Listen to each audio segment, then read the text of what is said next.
Caravaggio knew exactly who this woman was, and he made her a saint anyway. What do you mean? I am St. Catherine. Let's see. The broken wheel, the martyr's palm, and the sword that ended her life? Yep, everything in this painting says she's St. Catherine. Holy, devotional, transcendent. Except her. Because the face you're looking at, it belonged to Fillide Melandroni, one of the most sought-after courtesans in Rome, who also happened to be a hothead. Caravaggio knew every part of that reputation. She certainly wasn't what Rome expected to see in a holy woman. But his intent wasn't trying to mock the church. He simply didn't believe holiness was reserved for one kind of woman. To him, holiness came from life lived, not life idealized. And that was Fillide. She wasn't the only one. Caravaggio had a whole cast of faces he pulled straight from real life. And by the time we're done, you'll be recognizing Caravaggio muses instantly. Shall we start? How did Fillide meet Caravaggio? Imagine Rome in 1593. You're a 13-year-old girl newly arrived from the countryside. Your father has long been dead, and your mother and brother, they tell you to go make money. Sure, you could scrub floors for pennies. Or you could do what your mother suggested and join the oldest profession in the world. And easy as that, Fillide Melandroni became a courtesan in the Ortaccio di Ripetta, literally, Ripetta's evil garden. You can probably guess, but this is where you'll find taverns, brothels, and very affordable rooms for rent. And it was the very place Caravaggio called home when he arrived from Milan just 1 year earlier. We don't know how the two met, but Caravaggio painted this portrait of Fillide around 1597. And one thing's for sure, Fillide didn't survive by keeping her head down. She was volatile, fearless, and rarely on her best behavior. And Rome? It wrote it all down. Records show her breaking curfews, having loud parties, yelling at patrolling officers, and once she was arrested for cutting another courtesan's hair during a confrontation. She followed it by threatening sfregio, a facial scar. Sfregio wasn't always literal. It was a threat, a form of public humiliation aimed at attacking someone's honor. And this particular fight was over Ranuccio Tommasoni, the man who managed her work and controlled her earnings, if you get my drift. Tommasoni wasn't just part of Fillide's life, he would become Caravaggio's undoing. The two men loathed each other, almost certainly because of Fillide.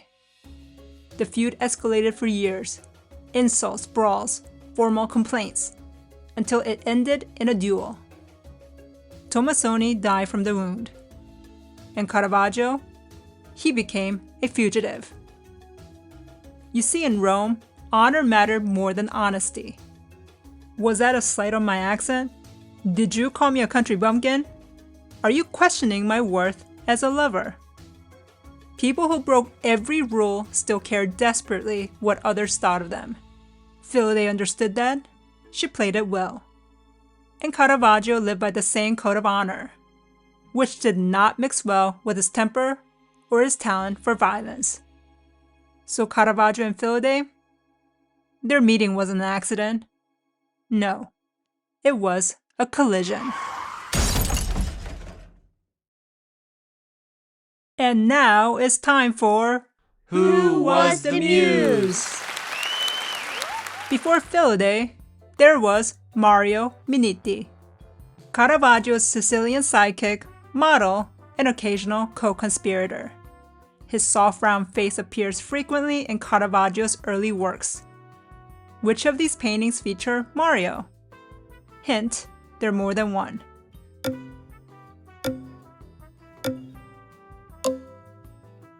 Here's Mario in The Musicians, Boy with the Basket of Fruit, and The Calling of St. Matthew. The lute player isn't Mario though, he's believed to be Pedro Montoya e Castrato, a male singer with an unusually high voice. When Caravaggio later became a fugitive after the Malta mess, he fled to Sicily and sought his old friend. Mario didn't just help him hide, he got him a major commission from the Sicilian Senate. The result? The Burial of St. Lucy, a painting Caravaggio completed while exhausted, paranoid, and barely staying ahead of his pursuers. Stay tuned for part 2.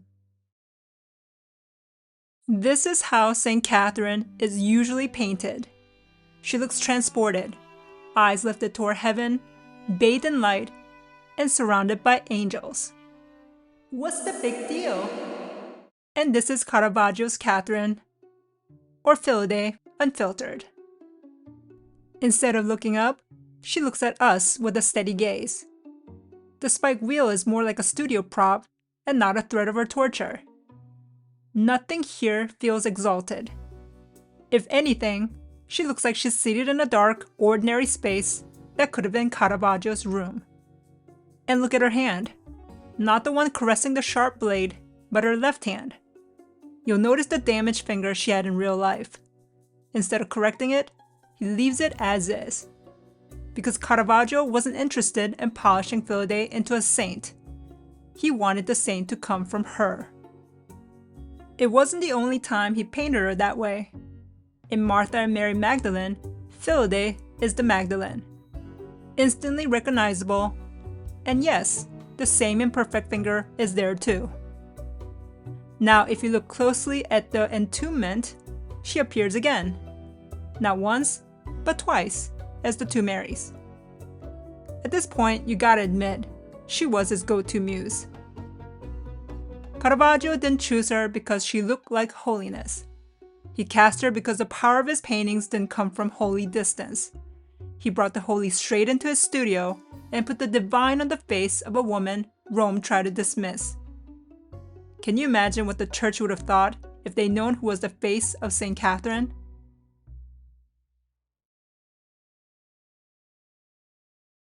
But this is the painting that really divided Rome. Judith beheading Holofernes, one of art history's favorite biblical scenes. You get the idea, right? So it wasn't the gore that made Romans gasp, because Rome at night was far worse. But what Caravaggio imagined? It simply hit too close to home. Instead of Judith the righteous heroine, divinely guided and triumphant, Caravaggio's Judith is, well, she's Fillide, the profane. He doesn't just give power to a woman, he gives it to a woman Rome ignored. Fillide as Judith isn't holy. She isn't even triumphant. Her frown doesn't match what her hands are doing, and even her shirt, so white and untouched, feels worlds apart from the red spray mere inches away. And the room? Forget the tent in ancient Assyria. Caravaggio drops the scene into a tight Roman space with lush red drapes, the kind Fillide might have lived and worked in. The older woman, Judith is maid, she isn't a biblical attendant either. She looks like a procuress or a landlady, someone who has seen every deal and danger inside the Roman ghetto. And that's what unsettled people. Not the blood, but how modern it all felt. The faces, the space, the violence. It was all too familiar and recognizably their world. Caravaggio trusted Fillide's face to hold the weight of the story and the weight of the choice. She wasn't just another model. She was the only woman he ever painted as both the saint and the slayer of a tyrant. And once again is... Who was the muse? This is Penitent Magdalene, painted in 1597. Which other Caravaggio painting used the same model?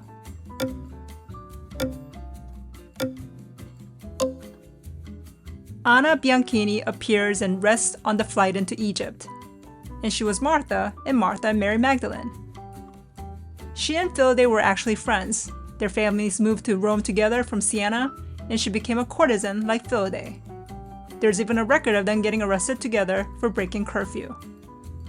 Caravaggio likely met Anna through Fillide, or vice versa, but while Fillide found success as a courtesan, Anna lived on the margins of that life. She died young, in her mid-20s. Here's the thing Caravaggio understood better than anyone else in Rome. The sacred wasn't somewhere far away. He didn't have to go searching for angelic faces or perfect women floating above sin.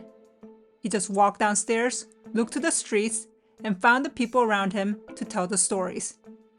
Fillide, Anna, Mario, the old neighbor guy. And sometimes, he painted himself. He's behind his friend Mario in The Musicians. He's the saint in St. Francis of Assisi in Ecstasy. Sometimes he was a witness. In The Taking of Christ, he's the man holding the lantern. And in The Martyrdom of St. Matthew, Caravaggio looks back toward the crime as he flees. Does he look guilty to you too? Sure, it was realism. He wanted you to feel like you were there. But maybe it was more than that. His most brutal self-portrait is the head of Goliath. He painted it while on the run after his duel with Tomasoni. Was he repenting? Maybe. Caravaggio wasn't ignorant of his faults. He knew the violence, the rage, the pride, and the choices he could never take back. So maybe he stepped into these stories to stand in the glow of something holy, even for a moment. Because he knew exactly how far from holy his life actually was. So our rambunctious, feisty Fillide, she ended up outliving nearly everyone in her orbit. Caravaggio, he wasn't so lucky.